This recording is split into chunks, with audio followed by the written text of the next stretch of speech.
Hey folks, Real Honesty with John Ritlin. I'm John Ritlin. This is Rapid Fire episode 43.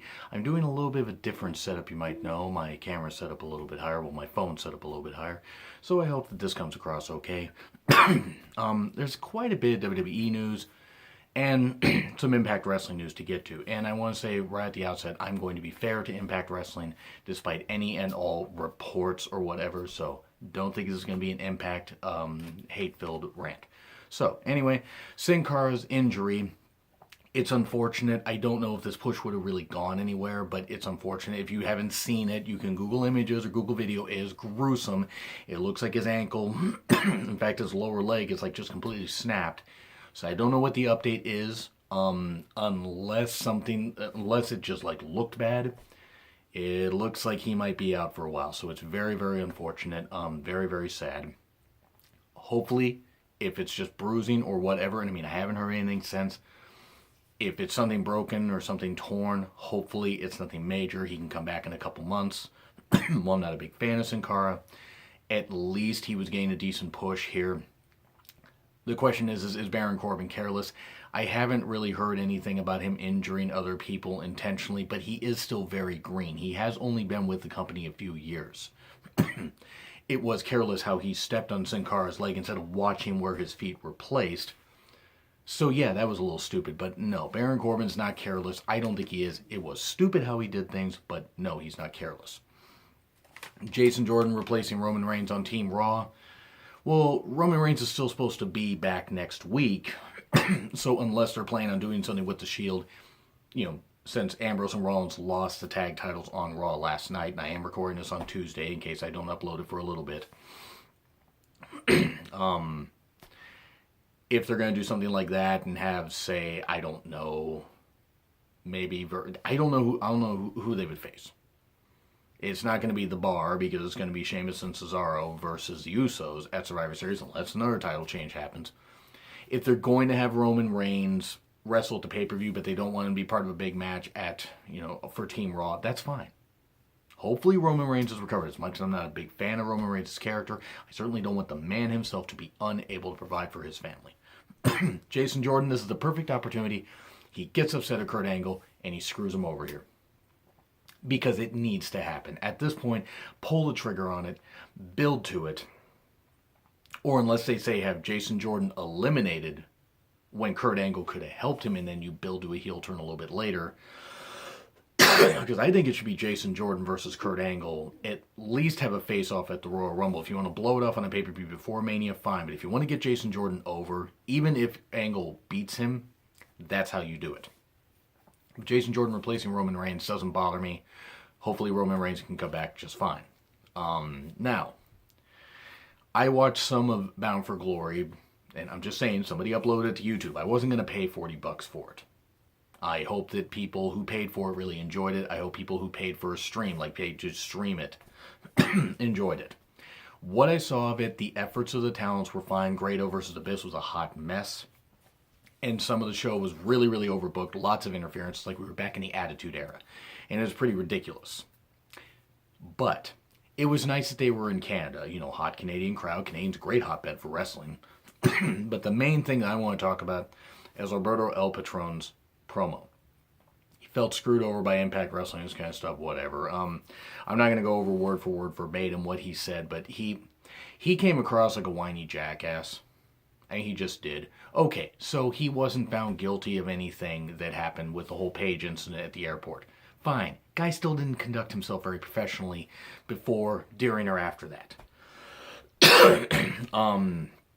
Whatever, he's back in the company. I don't think it's a good idea for Impact to bring him back. I think they should start with a clean slate, let him go somewhere else and do stuff. But whatever. So the El Patron promo was ridiculous, but also went on way, way, way too long. Now, BFG, Bound for Glory, Impact Wrestling's WrestleMania. That venue. And I didn't expect a huge crowd for it. Because it was at the Aberdeen Pavilion in Ottawa, Ontario, Canada. And look, again, Canada's a really good hotbed for wrestling. But what I just didn't understand what I saw of it. And I saw shots of the crowd, and I saw a little video of it. It looked like there were maybe 500 people there. Maybe 500 people. Now, I don't know. That's just based on what I saw.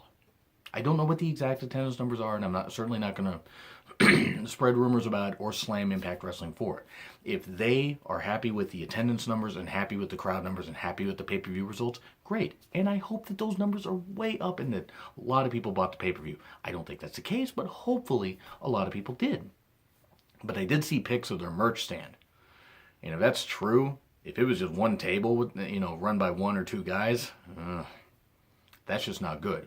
I know they've had a lot of budget issues and they've had a lot of releases lately, and they're trying to work with local Canadian people for these tapings and maybe subsequent tapings if they decide to continue to tape in Canada after, a couple months. It's just still not a good look. So I wish nothing but the best for Impact Wrestling, but still, you would expect for their biggest show of the year, even with all the turmoil they've had and all the people that they had leave from the time that these tapings happened, the tapings that happened back in August that Jim Cornette was a part of, and now Jim Cornette's no longer part of the company. You would think that all that stuff taped, that they would have done better with whatever issues. I mean, Taya was not part of the show for whatever reason, personal reasons, visa issues, I don't know. The show seemed a bit clustered. And that's not to say, I've watched every WWE pay-per-view, especially on the network, since 2014. What I saw Bound for Glory 2017 is not the worst pay-per-view I've ever seen. One, that's still Heroes of Wrestling 1999. And some WCW pay-per-views are worse. But for this to be their biggest show, it felt more like an overbooked episode of Impact on Pop, and that's not good. You need to have a bigger feel about it. They did have some good moments. Gail Kim winning the Knockouts Women's Championship in her final match and retiring as champion. Okay, cool.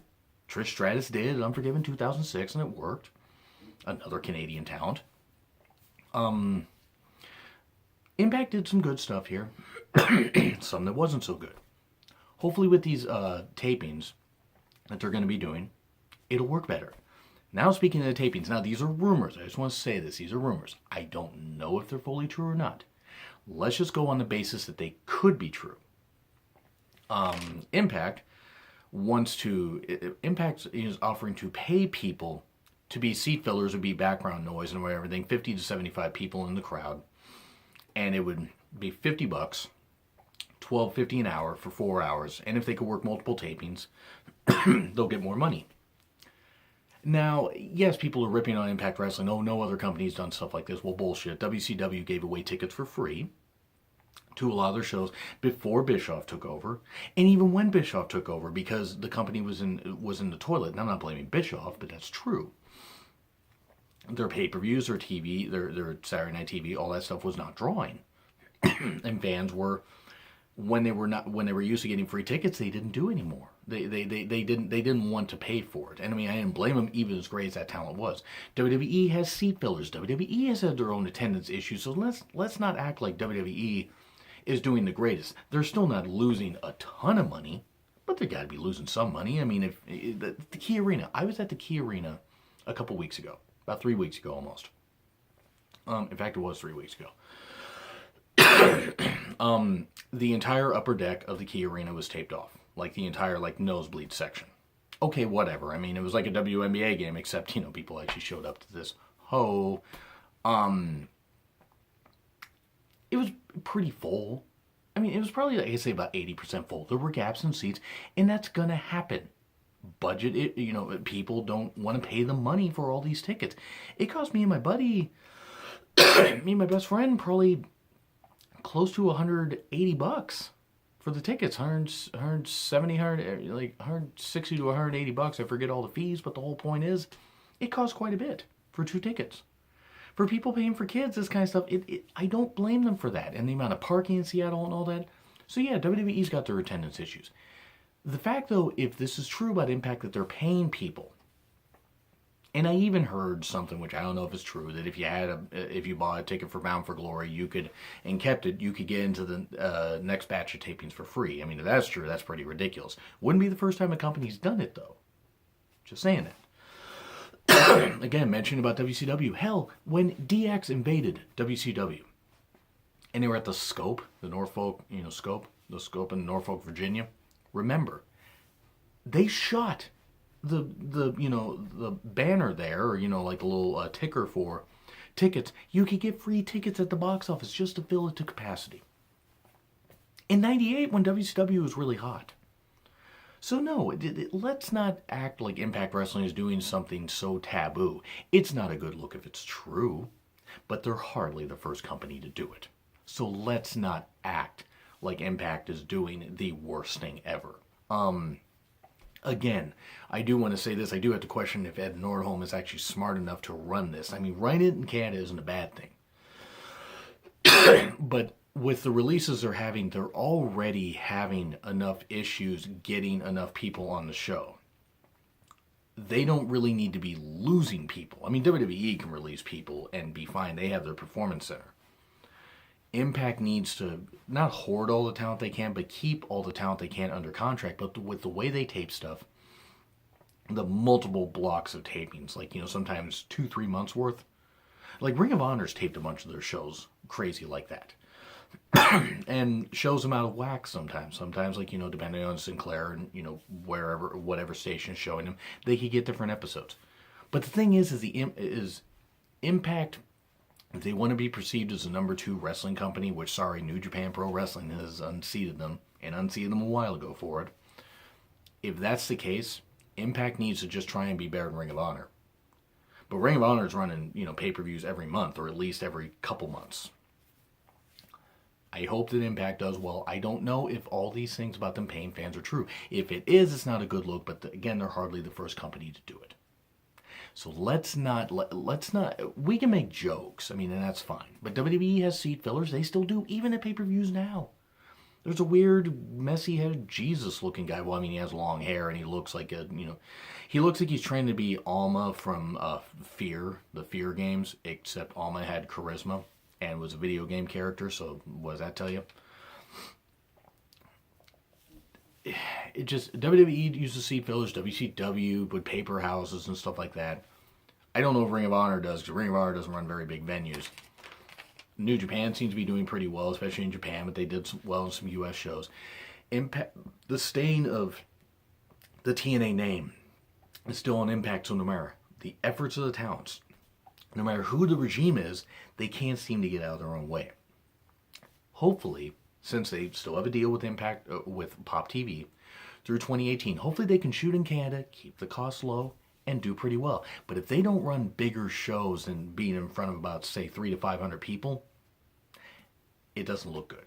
It doesn't look good at all, because then you have all these big stars like, Johnny Mundo, Johnny Impact, you have Alberto El Patron, you have Lashley, Moose is becoming a pretty big star, Eli Drake, James Storm is going to be leaving soon, but you got EC3 that you built pretty damn well. You got a whole host of talents. But you have no buzz.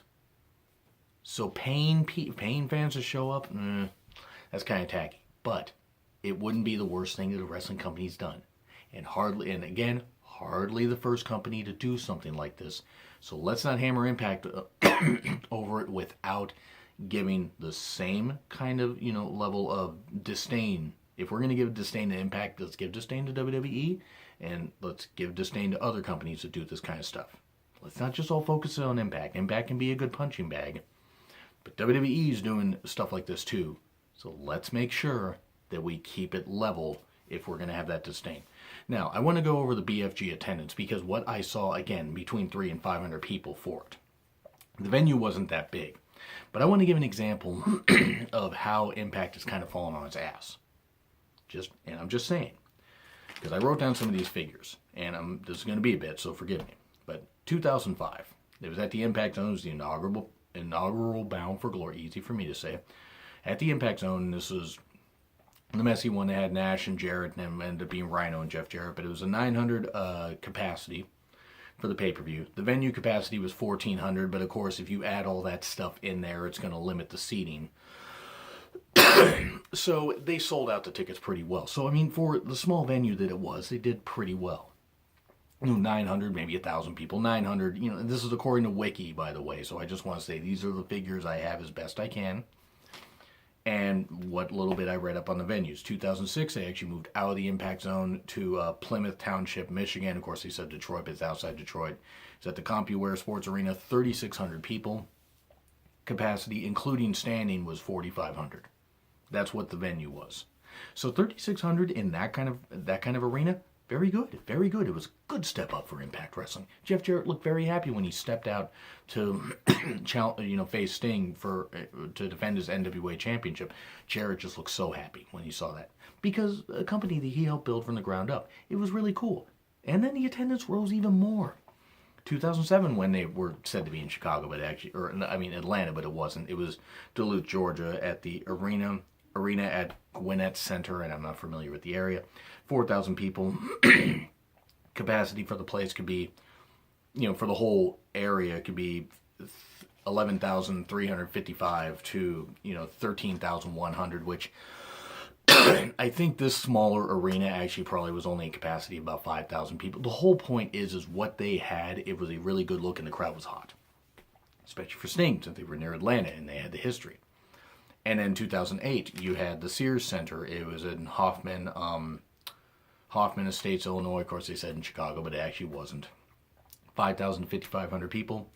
Capacity was anywhere between 2,200 and 11,000 if you had like a concert and this kind of stuff. So roughly, if you split that, it's actually a really, really good setting. They had a really, really good amount of stuff. It was really cool. I really like that. I really like that Bound for Glory. The 2008 one was good. 2009 at the Brent Event Center in Irvine, California, 2,400 people. Okay, maybe not that great. I mean, the capacity of the venue 5,000 to 5,600 people. So yeah, they were probably hoping for a bigger house. I think 4,000 people would have been better, but again, you can't gauge it for how wrestling would be. This is just going on figures that I've seen. And then they got 3,500 at the 2010 edition of Bound for Glory at the Ocean Center in Daytona Beach, California. Of course, Hogan was part of the company, but that still wasn't a big boost. But 3,500 people in a venue that was 9,312 for capacity. Even if, like, for wrestling, it was like, say, 6,000, that's still not great. It's only half full. Crowd was hot, but still not great. 2011, it's like their biggest number actually was 2008, because in 2011 they had just over 3,500 people. It was in Philly. It was at the Liakovis Center. Liakovis, I don't know how to pronounce it. 3,600 people, and it was a 10,200 seat venue. Not good. 2012 at the GCU Arena, Phoenix, Arizona, 2,900 capacity. 2012, by the way, cheap plug, 2007, 2012 Bound for Glories were done in Reflection shows on my Reflection series playlist. If you don't want to search for them, you can always ask me, and especially if you're on Twitter, I will send you the link to that. Just give me about 5 minutes to search for it. I've done a lot of videos. But 2,900, 7,000 seat capacity for the venue. the Viejas Arena, San Diego, California, 3,000 seat capacity. This is for 2013 edition, 12 to 13,000 people. This was the famous one that had Bully versus AJ Styles and a whole host of matches, but this is right after Hogan left the company and the attendance dropped. Now, WWE has run shows here that didn't do all that well either, but it was not a good look. They ran, instead of running something that maybe was 7,000, they could hold 7,000 people and get 3,000 to 5,000 people. They ran this, and the cost of renting the building probably outweighed what they earned. It was really not a good look, and this is unfortunate where things started to go down.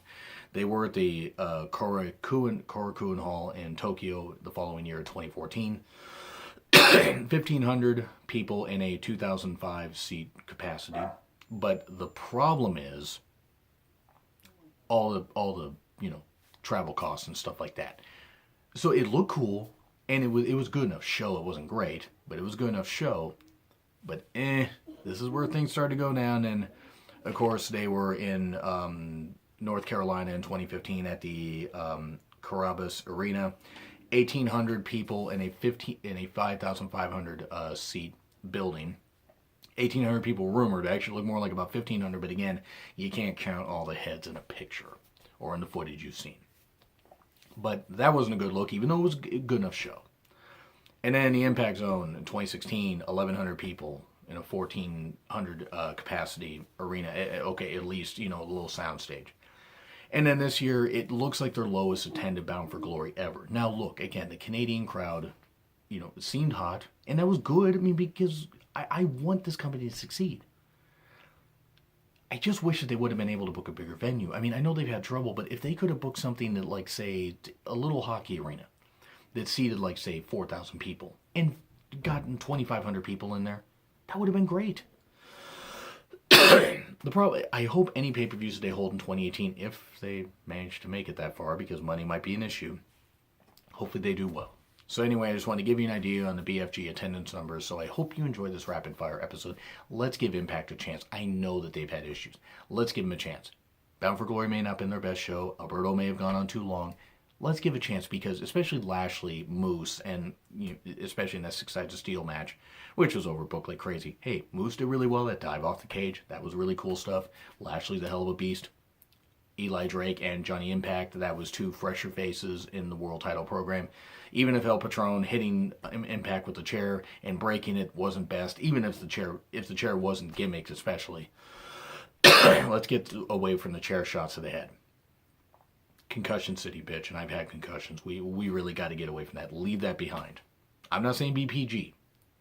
Get away from the chair shots to the head. Anyway, that's what I gotta say. Did you enjoy this show? Do you agree, disagree? Do you think Impact's dead? I don't. But do you think Impact can come back from all this? And again, these were rumors. The stuff about paying fans. I just want to say that. Just give me my thoughts. Anyway, like, share, comment, subscribe. Twitter link in the description. It's been Real Honesty with John Ritlin. I'm John Ritlin. I will see you all soon.